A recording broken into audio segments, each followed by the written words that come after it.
बिस्मिल्लाहिर्रहमानिर्रहीम। फ़िरौन को शैतान की नसीहत। एक दफ़ा फ़िरौन के सामने शैतान ज़ाहिर हुआ और उसने फ़िरौन से पूछा कि तुझे किसने खुदा बनाया और तेरे अंदर ऐसा कौन सा कमाल है जो तू अपने आप को खुदा समझ बैठा। तो फ़िरौन ने कहा, मेरे पास बहुत बड़ी ताकत है और मेरे पास बहुत सा सोना और चांदी, हीरे जवाहरात हैं और मैं बहुत बड़े मुल्क का मालिक हूँ। शैतान ने पूछा, और क्या है तेरे पास? फ़िरौन ने कहा, मेरे पास अंदरूनी ऐसी ताकत है जो तेरे पास नहीं। शैतान ने कहा, दिखाओ। फ़िरौन ने हुक्म दिया, इसी वक्त 1000 जादूगर बुलाए जाएं और वो सब मिलकर इस शैतान को अपनी फूंकों और असर से उड़ा दें। और उन्होंने अपना जादू दिखाया।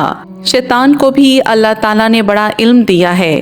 शैतान ने एक फूंक मारी जिससे सारे जादूगर के असर ख़त्म हो गए।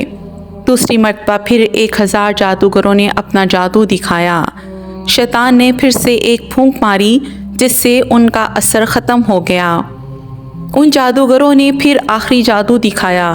शैतान ने फिर से एक फूंक मारी और हमसर कहने लगा कि तुम अगर 1000 जादूगर लाओगे तो वो मेरा कुछ नहीं बिगाड़ने वाले हैं, सब हवा में तहलील हो जाएगा। ए फ़िरौन, याद रख, मुझे अल्लाह ताला ने ऐसी चीज़ें अता फरमाई हैं, लेकिन फिर भी अल्लाह ताला ने मुझे अपना महबूब नहीं बनाया और मुझे अपना फर्मा बरदार बंदा मानने से इनकार कर दिया, और तू खुदा का नाफरमान है। तू रब कैसे हो सकता है? उलमाए इकराम इस वाक़े के बाद लिखते हैं, ए इंसान, अगर खुदा की नाफरमानी शहवत की वजह से करे तो इसका गुनाह अल्लाह ताला माफ़ फरमा देते हैं।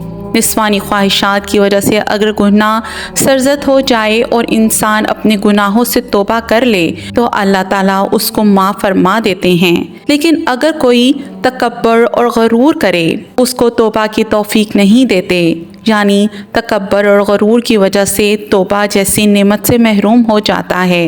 अल्लाह सुब्हानो ताला हम सब की हिफाजत फरमाए, हमारे दिलों को क़ल्ब सलीम अता करे, हमें कुरान और सुन्नत की रोशनी में चलने की तौफीक अता फरमाए। आमीन या रब्बुल आलमीन।